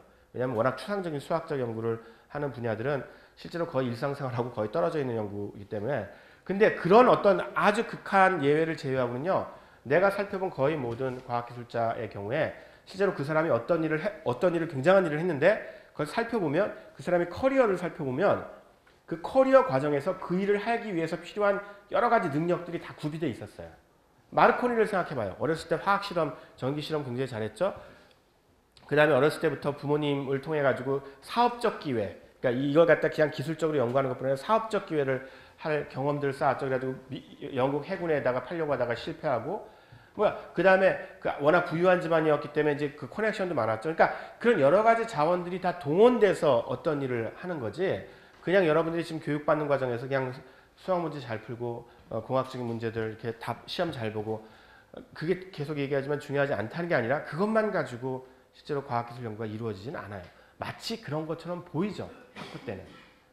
그런데 사실은 그렇지가 이게 생생한 하나의 예인데요.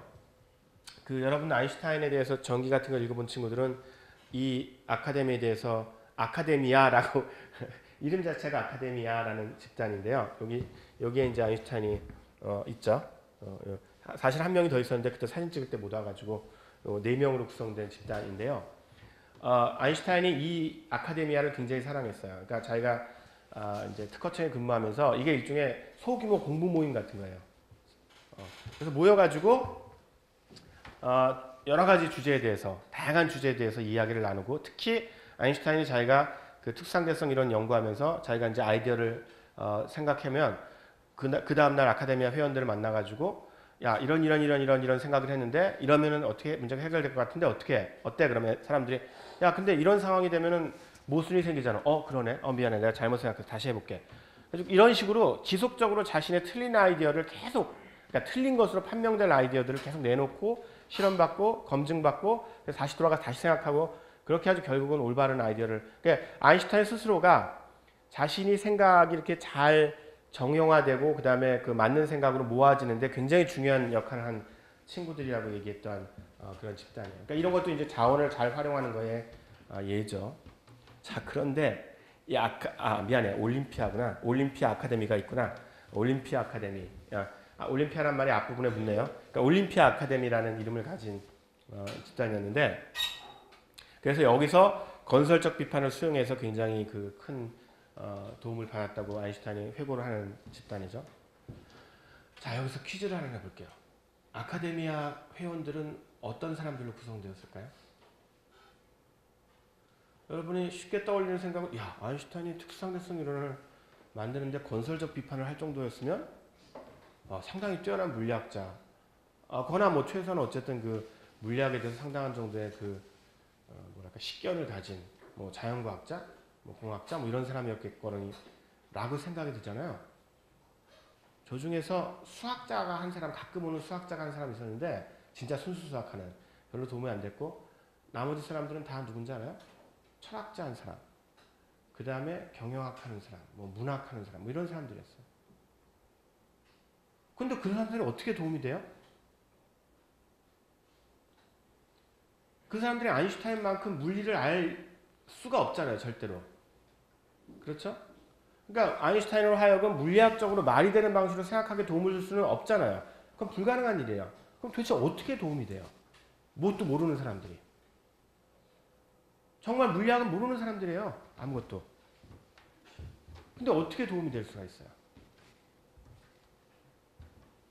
이게 나는 개인적으로 이건 내가 좀 연구를 더 해봐야 되는데, 이 올림피아 아카데미가 아인슈타인한테 도움이 됐다는 사실이 시사하는 바가 무지하게 많다고 생각해요. 왜냐하면 이거는 꼭 뭐 이공계생들뿐 아니라 인문사회계생들도 마찬가지인데, 자신의 전공에 대한 사랑이 넘쳐서 타 전공을 굉장히 무시하는 경향들이 있어요. 무슨 뜻이냐면, 예를 들어서 여러분이 물리학자다 그러면 물리학도 잘 모르는 사람이 무슨 물리 얘기를 했는데, 예를 들어서 철학자나 아니면 역사학자가 뭐 어쩌고저쩌고 얘기하면 물리학적으로 당연히 그 사람들이 하는 얘기가 맞았을 가능성보다는 틀렸을 가능성이 훨씬 높겠죠.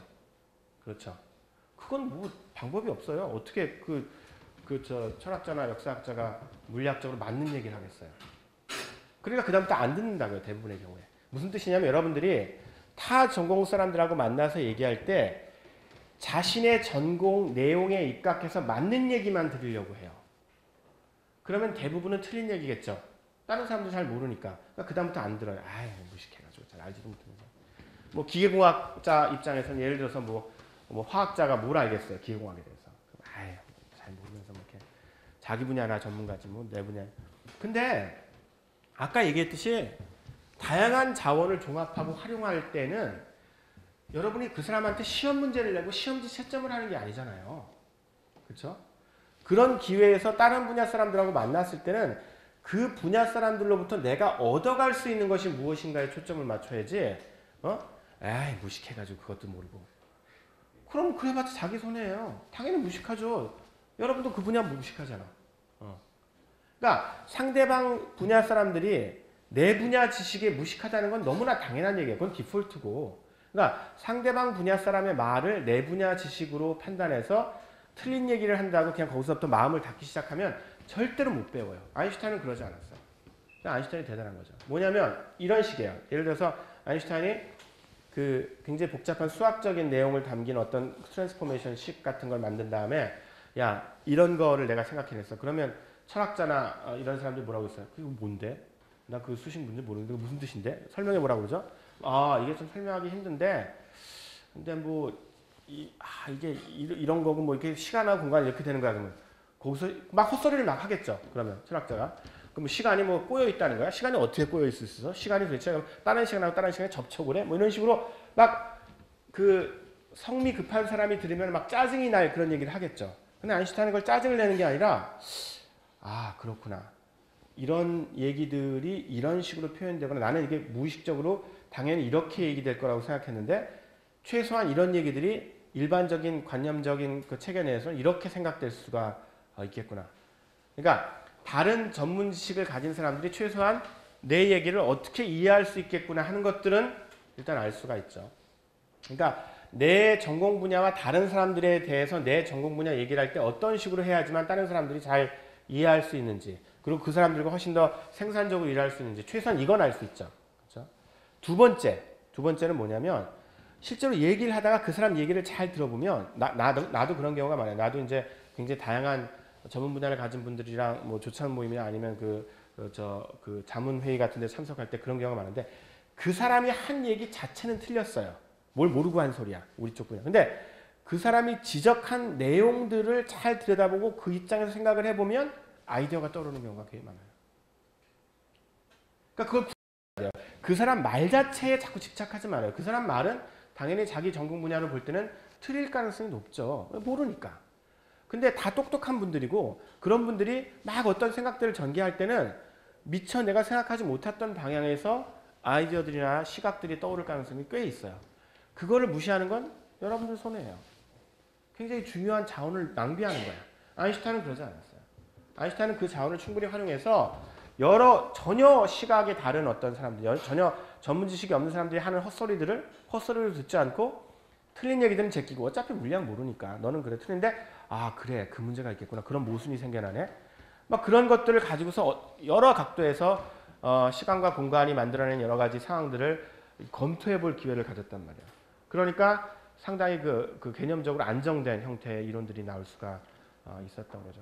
그러니까 여러분들 그 각자 전문 분야에서도 다 비슷한 일들을 할 수가 있다고 생각하고 사실은 그게 부족하기 때문에 사실 융복한 연구가 우리나라에서 잘 안 되는 지나친 전문가주의에 갇혀 있어요.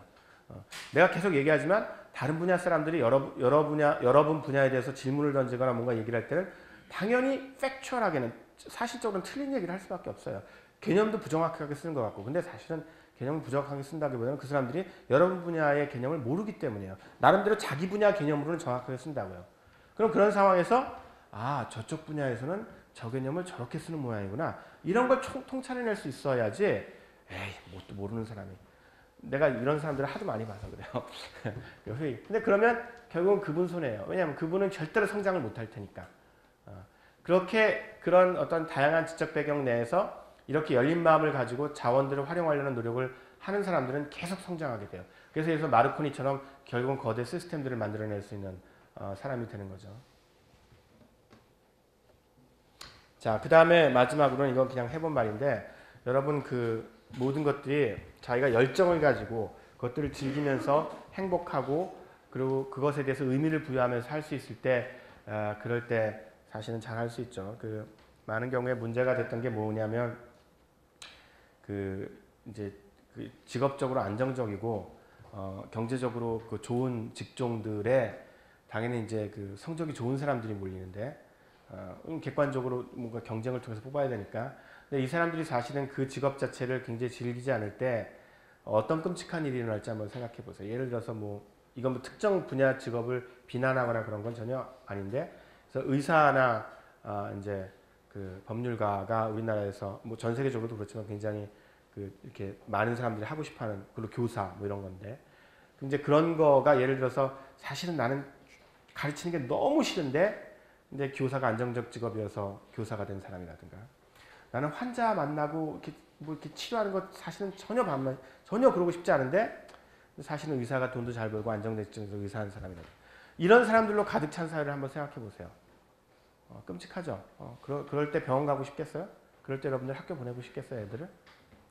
그러니까 실제로 여러분들이 과학기술 연구 혹은 그 각 분야에서 연구를 할 때는 물론 당연히 그런 어떤 그 고려들을 안 할 수는 없어요. 모든 사람들이 하는 거죠.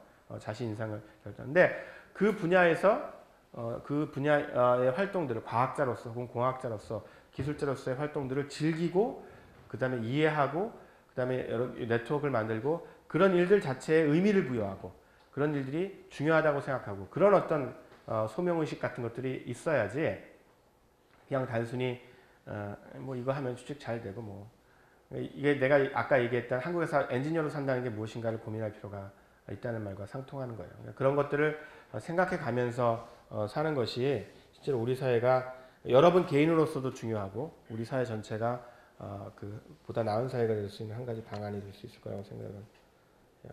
자, 그래서 요거를 내가 다시 가져왔는데요. 그러니까 그 천재적 재능하고 천재적 업적 1번하고 2번으로 나눈 것이 그 두 가지 관계를 살펴볼 수 있는데, 하나는 천재적 재능이 천재적 업적을 보장하는가, 아까 그 쌍둥이 형제에서도 알 수 있듯이 어떤 분야에 굉장히 특출한 능력을, 지적 능력을 가지고 있다는 사실 자체가 사실은 후대에 영향을 끼칠 만한 그런 엄청난 연구를 할 수 있다는 걸 보장해 주지는 못한다고요.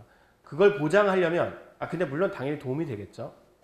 도움이 되겠지만 실제로 여러 가지 통계 자료들을 보면 대충 한 IQ 125, 129, 뭐 이 정도 이상이 되면 코릴레이션이 사라져요. 상관관계가 사라진다고요. 그 말은 머리 좋은 게 도움이 안 된다는 뜻이 아니라 그 다음부터는 더 결정적인 팩터가 IQ가 아니라 실제로 앞에서 우리가 공부한 여러 가지 그런 주의 깊게 관찰하고 집중하고 자원을 활용하고 그다음에 열린 마음을 가지고 배우려는 자세가 돼 있고 그런 여러 가지 것들 비판적으로 읽고 검토하고 생각하고 그런 능력들이 훨씬 더 결정적이라는 거예요. 그런 부분들이 얼마나 중요한지를 강조하는 얘기고요. 그 다음에 이제 거꾸로 이게 아인슈타인 성적표 저거 보여주기 위해서 내가 가져왔어요. 보면은 내가 얘기한 그 중간에 뒤집힌 것이 어떤 파국적 결과를 가져왔는지를 알 수가 있는데 그러면 천재적인 업적을 낸 사람들은 다 어렸을 때부터 다 천재적이었나? 재능의 면에 있어 꼭 그렇지는 않았다는 거죠. 아인슈타인처럼 그냥 평범하게 공부를 잘하는 이 표현이 좀 웃기긴 한데 그냥 평범하게 공부 잘하는 사람 뉴턴도 비슷했어요. 좀 평범하게 공부를 잘하는 사람이었어요. 공부를 잘하긴 했는데 이렇게 누가 다 신동이다 이런 건 전혀 아니었고요. 그냥 평범하게 잘하는. 물론 이제 대학교 가서는 상당히 수학적 재능이 이제 꼽혀가지고 사람들한테 주목을 받았지만, 그러니까 그럼 왜 이렇게 되느냐? 이렇게 되는 이유는 그 평가라는 거는 기본적으로 평가가 얼마나 객관적으로 그 다음에 비교 가능한 방식으로 이루어질 수 있는가 하는 것에 초점이 맞춰져 있거든요. 그러니까 그런 평가 시스템의 편의성에 입각해서 평가에서 여러분들이 이렇게 끄집어낼 수 있는 어떤 능력들은 당연히 그 능력이 중요하지 않다는 게 아니라 중요한 능력인데 일부일 가능성이 높아요. 내가 아까 얘기한 팀원으로서 일을 할 수 있는 능력이라든가 열린 마음으로 다른 사람들의 생각들이나 아이디어를 자기가 자기 것으로 활용할 수 있는 능력 이런 평가서 본 적 있어요? 그거 어떻게 평가할래요? 근데 되게 중요하거든요. 연구할 때.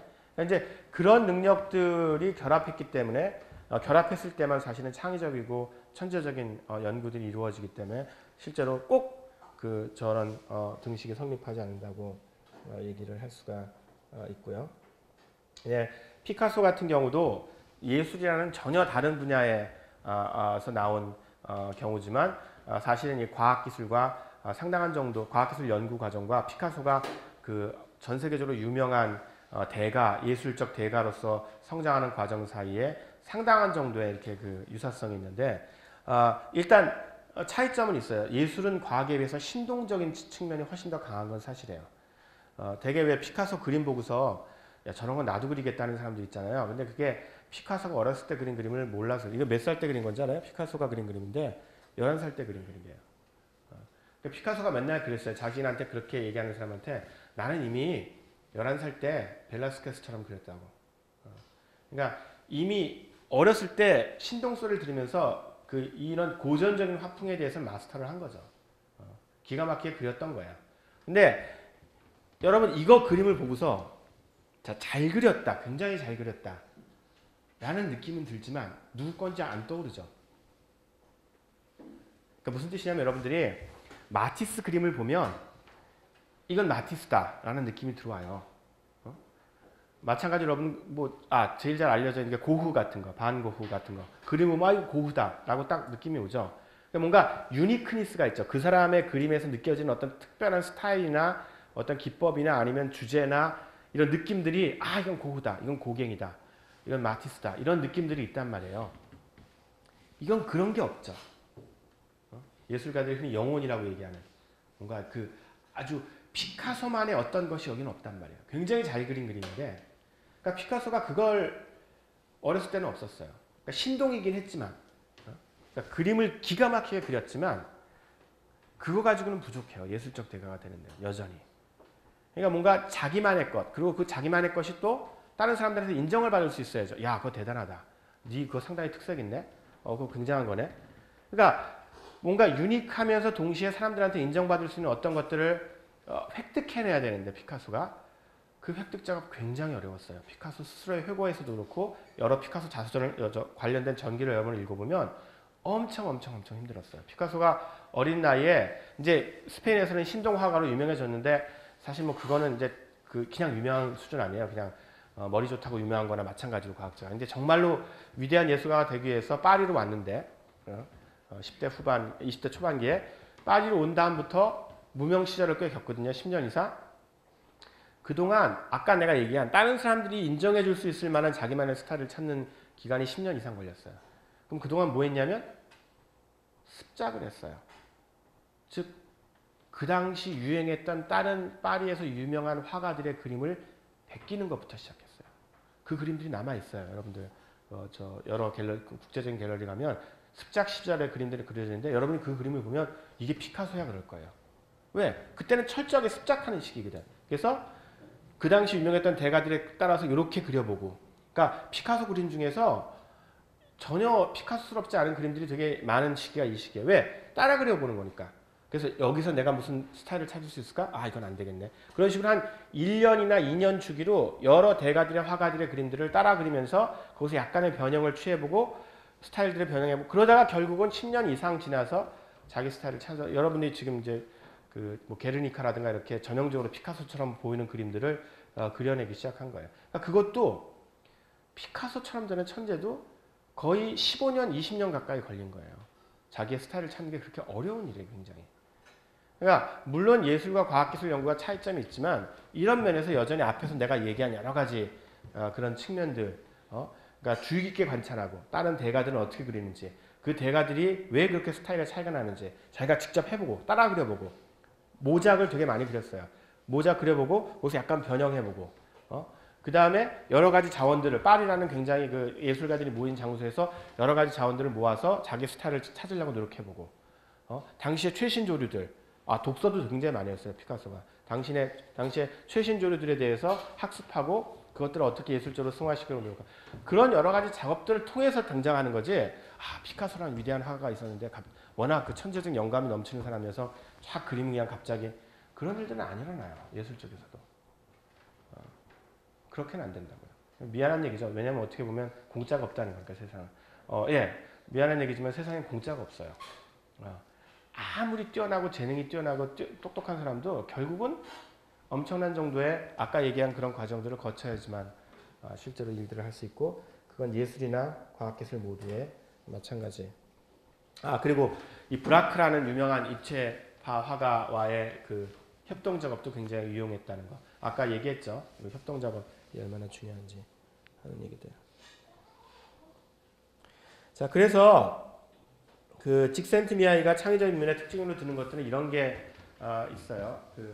아까 얘기했지만 이거 무조건 뭐 따라해야겠다 그거 말고, 저 특징들이 함축하는 바가 뭔지를 생각하세요. 꼭 저렇게 하면 무조건 창의적이 된다 그런 게 아니에요. 이게 무슨 자기계발서가 아니거든요. 그러니까 그렇게 오해를 하지 말고요.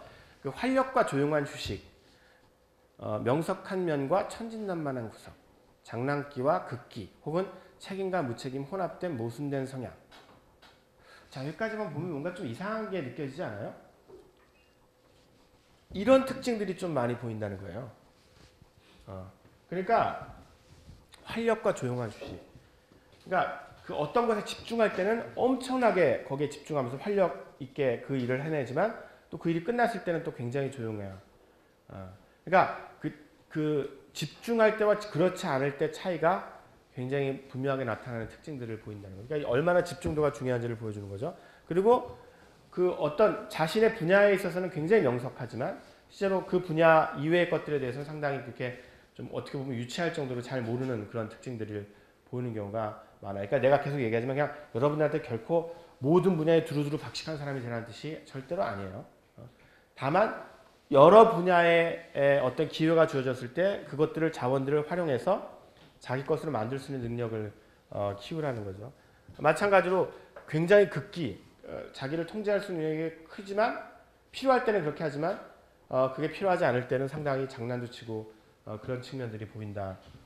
그러니까 책임과 무책임이 혼합됐다는 게 이제 딱 그런 뜻이죠. 그리고 이제 상상하고 공상, 그리고 현실의 뿌리박은 의식 사이로 오간다. 이게 정말 중요해요. 그러니까 자유롭게 생각을 하지만 자유롭게 생각하는 게 곧바로 예술이나 문학이나 과학기술이 되는 게 아니거든요. 그러니까 현실에 뿌리박혀 있어야 돼요. 그러니까 우리말로 표현하면 저게 뭘까요? 직선팀에는 그 표현을 안 쓰면 발산적 상상력과 수련적 상상력 사이를 끊임없이 오가면서 그거의 본질적 긴장을 관리하는 방식으로 사실은 창의성이 유지된다는 거죠. 그다음에 외향성과 내향성을 같이 가지고 뭐 겸손하면서 자존심이 강하고 뭐 이런 얘기들. 그러니까 특징들이 뭐냐면 이런 걸 보고 있으면 여러분이 하나로 규정될 수 없다는 거죠. 흔히 이제 전형적인 천재 화가, 전형적인 천재 음악가, 전형적인 천재 과학자의 특징들이 대중 매체에서 나오잖아요. 영화라든가 책이나. 그러면 되게 이 중에서 어느 하나만을 이렇게 강조하죠. 예를 들어서 거의 오티즘에 가깝게 굉장히 내향적이고 굉장히 자기 혼자만 이렇게 사람들하고 의사소통 굉장히 하기 힘든 그런 식의 과학자가 묘사된다든가, 아니면 예술가는 막 엄청 외향적이어서 그냥 막 난리치면서 막 사람들 신경 안 쓰고 자기 멋대로 하는 그런 사람이 없는 건 아니에요. 그런데 실제로 정말로 뛰어난 예술가나 정말로 뛰어난 과학자들을 관찰해 보면 그런 여러분들의 전형적 이미지하고 일치하지 않는 모습을 굉장히 많이 보고, 특히 그런 전형적 이미지가 둘 다 같이 나타나는 거예요. 그래서 예술가라고 해서 무조건 그렇게 다 그 아주 자유분방하게만 있는 게 아니라 그럴 때도 있지만, 또 어떨 때는 또 굉장히 소침하고 어떨 때는 굉장히 또 집중하고 어떨 때는 굉장히 소심하고, 마찬가지로 과학자도 어떨 면에서 볼 때는 굉장히 내향적인 것처럼 보이지만 실제로 적절한 그 환경이 주어지면 굉장히 적극적으로 프로젝트를 수행하고, 그러니까 이런 식의 능력들이 어느 순간에서 어떻게 발휘되느냐가 중요한 거지, 과학자는 이래, 예술가는 이래, 사회학자는 이래, 인문학자는 이래, 이런 식의 어떤 전형적 이미지라는 건 사실은 그렇게 큰 도움이 안 된다는 거죠. 결국은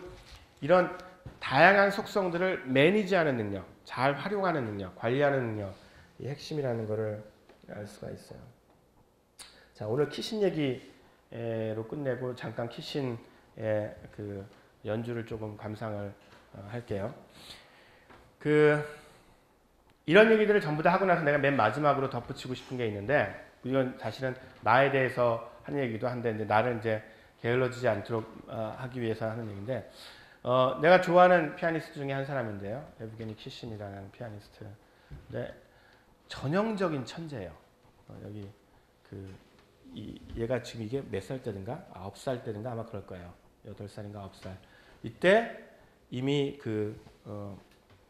아주 음반사의 길이 남을 명음반을 녹음했어요. 한번 생각해 보세요. 초등학교 다니는 애가 지금도 여전히 명음반 중에 하나로 풀리는 이 레드실 받은 명음반으로 하는 그런 걸 레닌그라드 모스크바에서 피아노 협주곡, 쇼팽의 피아노 협주곡 1984년에 연주를 하는데, 그러니까 누가 봐도 천재적인 피아니스트예요.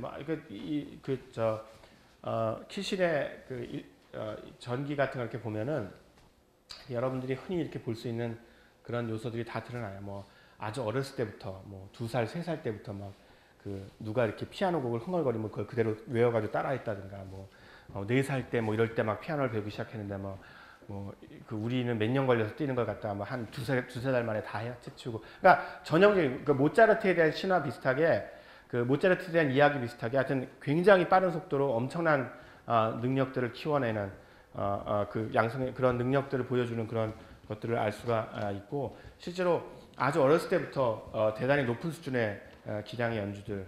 근데 사실 저 연주를 들어보면 정말 잘 친다는 느낌은 드는데, 사실 키신의 지금 나중에 완숙한 연주에 비해서는 그 깊이가 떨어진다는 느낌이 들어요. 굉장히 잘 치지만 이제 그게 아까 내가 얘기한 피카소가 아까 11살 때 그린 그림이랑 나중에 그린 그림의 깊이 차이 같은 건데, 이제 키신 얘기를 왜 하냐면요, 그러니까 내가 말하고 싶은 건 키신은 사실적으로 팩츄얼하게 여러분들이 천재적인 능력을 가진 음악가이면서 동시에 천재적인 업적을 쌓은 사람이에요. 지금 이미 굉장히 유명한, 전 세계적으로 굉장히 유명한 피아니스트 중에 한 사람이니까 누가 뭐라고 해도 하여튼 이 사람에 대해서는 불평하는 사람을 본 적이 없어요. 그런데 내가 예전에 키신이 한국에 여러 번 왔는데, 예전에 한번 왔을 때 인터뷰 기사를 보고 되게 놀란 적이 있어요. 그걸 얘기를 해줄게요.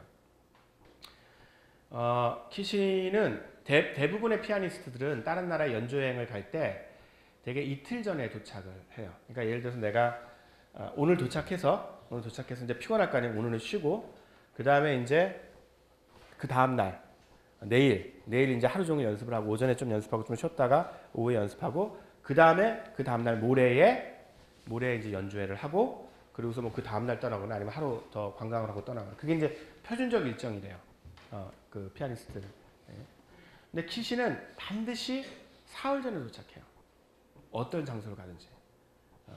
그리고 어떤 경우에 자기 몸 컨디션이 안 좋으면 절대로, 그러니까 키신 정도 되면은 사실은 막 여기저기 와달라는 데가 전 세계에 쫙 늘었는데, 자기가 몸 컨디션이 좋을 때, 그리고 자기가 최상의 연주를 할 수 있을 때에 그걸 유지하기 위해서 전 세계 국제 연주 횟수를 갖다 굉장히 제한해서 하고, 항상 하루나 이틀 더, 다른 피아니스트보다 하루나 이틀 전에 더 미리 도착을 그래가지고 연습을 굉장히 많이 한 다음에 그 다음에 연주를 하는 거죠.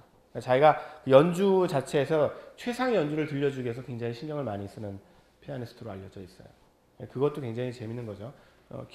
저런 천재가 그냥 와서 그냥 쳐도 웬만큼 굉장히 훌륭한 연주일 텐데 스스로가 자기 자신한테 어마어마하게 엄청난 기준을 들이대는 거예요. 그래서 자기가 적어도 이틀 동안 풀로 연습하지 않고서는 절대로 콘서트를 안 하는 거예요. 자, 그런데 더 재밌는 게 있었어요. 전형적인 질문을 했어요. 그 키신한테 그 기자가 키신 선생님 그 한국에 오신 소감이 어떻습니까? 한국은 어때 보이나요? 그랬더니 키신이 글쎄요. 제가 저기 공항에 도착해서 그 호텔로 바로 왔는데 그동안 이렇게 뭐 피곤해가지고 이렇게 가리고 있어가지고 사실 한국을 본 적이 별로 없고요. 그 다음에 오늘 아침부터 계속해서 연습만 해가지고 사실 호텔 바깥으로나 연주장 바깥으로 나가본 적도 별로 없어서 사실은 잘 모르겠다고. 제가 이제 그 연주회 끝나고 난 다음에 하루나 이틀 정도 그 일정을 잡아놨기 때문에 좀 더 그때 많은 걸 이제 좀 보고 한국에 대해서 그 어떤 것이 있는지 좀 찾아보겠다고. 난 그게 굉장히 마음에 들었어요. 그러니까 뭐냐면 되게 이제 거기서는 적당히 얘기하면 되잖아요. 뭐 한국 사람들 활기차고 뭐 사람들의 거리에 뭐 이렇게 그 굉장히 그 다이나믹한 게 느껴진다는 둥 아니면 건물이 예쁘다는 둥 적당히 얘기하면 되는. 그 순간에 솔직하게 얘기하는 거예요. 솔직하게 나는 여기 연주하러 왔기 때문에 일단은 연주회가 끝나고 나면 뭐 관광도 하고 뭐 그러겠지만 일단 연주에 집중해야 되기 때문에 그냥 오는 도중에 그냥 좀 쉬고 그다음에 아침부터 와가지고 지금 연습하고 있기 때문에 잘 모르겠다 한국이. 어차피 내가 본 거는 공항, 호텔, 연주장 딱 세 개뿐인데 그 세 가지야 뭐 전 세계 어디 가도 대충 비슷하거든요. 그러니까 나는 사실 한국 잘 모른다. 그러니까 미안하다. 그렇게 얘기를 한 거예요. 키신이 그것도 그냥 웬만한 연주자가 아니라 전 세계적으로 정말 탑 클래스, 탑의 탑 클래스에 드는 연주자가 자기가 생각하기에 엄청나게 거기에 신경을 쓰고 엄청나게 연습을 하지 않으면 실제로 만족스러운 연주를 할 수 없다고 느낀다고요. 그걸 한번 생각해봐요. 그게 뭘 뜻하는지. 특히 여기 있는 친구 중에 혹시 자기가 상당히 머리가 좋다고 생각하는 친구들은 다시 한번 생각해봐요. 아마 머리가 좋을 텐데 그 친구들이. 근데 그 머리가 좋다는 게 도대체 그래서 이런 친구하고 비교하면 어떤지. 자, 그래서 이 키신이 연주를 할 때 내가 아까 강조했던 그 극도에 집중하는 모습을 잘 보여주는 그 프로그램이 하나 있거든요. 그래서 그 키신 정도 되는 사람이면 그리고 재밌는 게 있는데요. 내가 미리 이 얘기는 해줄게요. 왜냐면 우리가 끝까지 못 볼 것 같아서 여러분이 생각하기에 굉장히 빨리 치는 게 훨씬 더 어려울 것 같잖아요. 실제로 나처럼 피아노를 못 치는 사람은 당연히 그게 훨씬 더 힘들겠죠. 근데 이 연주하는 거 보면은 빨리 칠 때는 굉장히 물 흐르듯이 굉장히 쉽게 쳐요. 그러니까 이 정도 수준 되는 연주자들한테는 사실은 그거는 근데 굉장히 아주 미묘한 박자들이라든가 미묘한 정서를 표현해야 되는 굉장히 느린 파트, 슬로우 무브먼트 파트는 키신이 그러니까 이 세계에 있는 것 같지 않은 표정을 지으면서 그게 쇼가 아니에요. 정말로 어마어마하게 집중하면서 그 부분을 갖다 그리고 어떨 때는 거의 무슨 어디가 아픈 것 같아요. 고통스러워 보여요. 근데 실제로 고통스럽다고 해요. 왜냐하면 그 포인트를 정말 정확하게 잘 쳐내기 위해서는 어마어마하게 집중해야 되는데 여러분 어마어마하게 집중해 본 경험이 있는 사람은 알겠지만 고통스럽거든요. 정말 몸이 막 아파요. 힘들고. 근데 그건 장면들을 한번 지켜보도록 하고 그게 여러분들 우리 연구와 어떻게 우리 주제와 어떻게 연결되는지 한번 보죠. 자, 이제 이게 무소르그스키의 전람회 그림 작품인데요. 여러분들이 대개 무소르그스키의 전람회 그림은 그 관현악곡으로 아마 보로디니 했을 텐데 편곡된 걸 주로 듣는데 원래 원곡은 피아노곡이에요. 그래서 그 전람회에 들어가서 각 그림들을 보고 그 그림에서 떠오르는 악상들을 이제 표현한 다음에 프롬나드라고 그래가지고 이제 중간에 이런 게 이제 처음 시작이죠. 그 다음에 프롬나드라고 해가지고 중간에 한 그림에서 다음 그림으로 옮겨갈 때 회랑을 통과하는 그런 모습들이 나올 거예요. 그래서 그것들이 이게 지금 회랑을 걸어가는 거예요. 처음으로 그림을 보기 위해서 회랑을 걸어가는 모습들을 보이고 그다음에 어떤 그림을 보면 그 그림에 대한 연주가 나오고 또 프롬나드가 나오고 그런 식으로 연주가 되는데 일단 감상을 해보죠. 시간 되는 데까지.